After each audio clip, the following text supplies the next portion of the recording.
mechanical, electrical, and plumbing. MEP refers to these aspects of building design and construction. In commercial buildings, these aspects are often designed by an engineering firm specializing in MEP.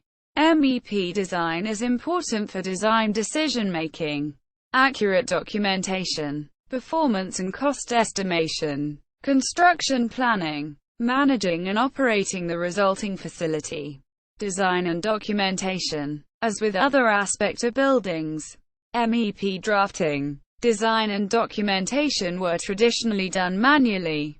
Computer-aided design had some advantages over this. In some instances, including 3D modeling, building information modeling provides holistic design and parametric change management of the MEP design. See also architectural engineering.